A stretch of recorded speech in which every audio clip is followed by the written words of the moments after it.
I'm going to directly answer that. I think we should not only use the antitrust laws against the insurance companies, we need to use them against the banks. This too big to fail thing's got to go. I'm going to put in my 2 bits on sex education. I was in high school for 31 years. If there's a piece of information I knew my students would use, that would be it.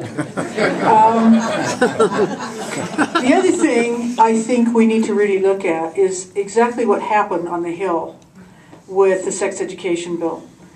The bill that was introduced was designed to give sex education for one thing, and that was STDs, because there was a 27% increase in chlamydia alone among teenagers in this state. By the way, the fastest growing HIV population is also heterosexual teenagers.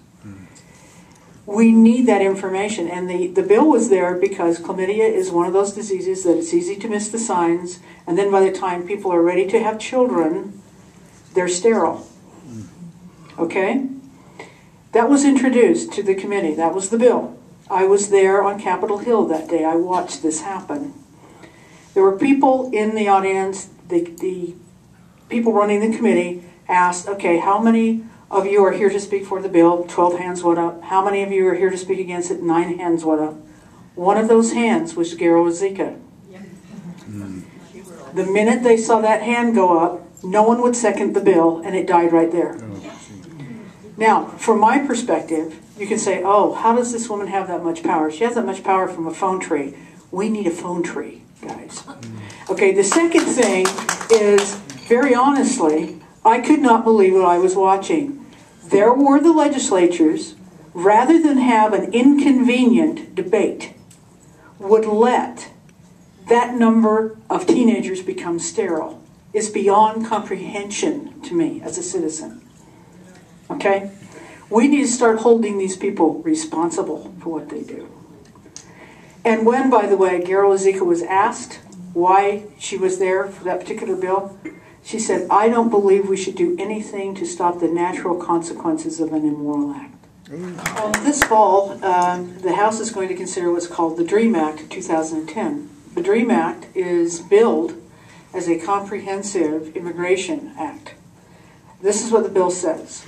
If you entered the country at 16 years of age and younger, you've paid taxes, you have a criminal background check, you've learned to speak English fluently, and you can pass a civics test in English, and you pay a fine, maybe we'll let you be a citizen.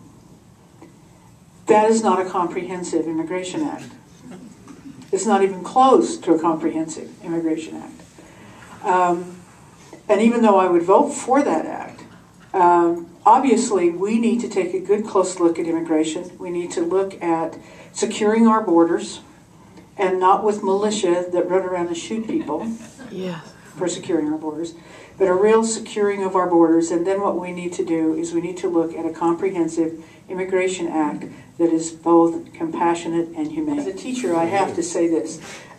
We've done poll after poll after poll in this state. And what it shows is people do not want an increase in property taxes, and property taxes are the primary funding of schools. The one exception to that, with a 70+% exception, is to increase the quality of our schools.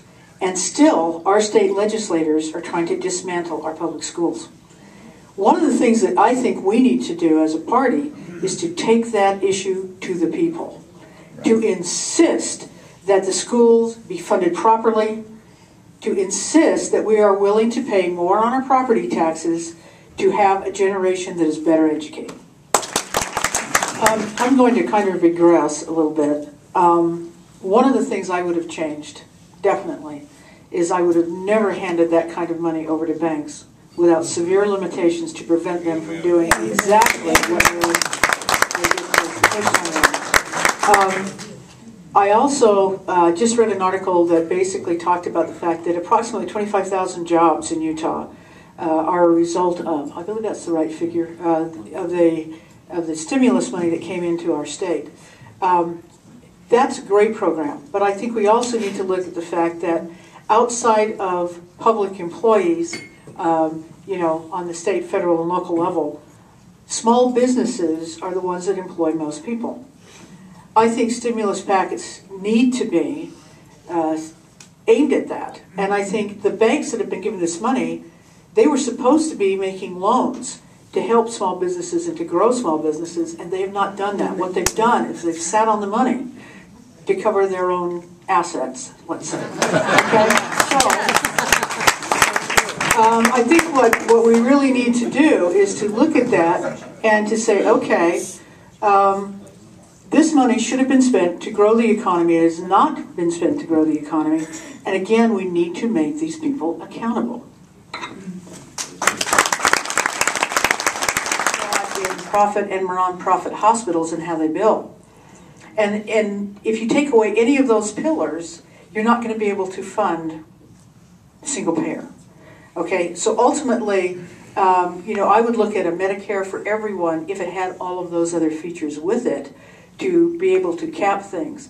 The problem, and I think Utahns don't understand, is that there is no cap now on medical costs. In other words, yes, we're in a fairly good position in this state, but you can't sustain 13 to 20% increases a year in healthcare costs.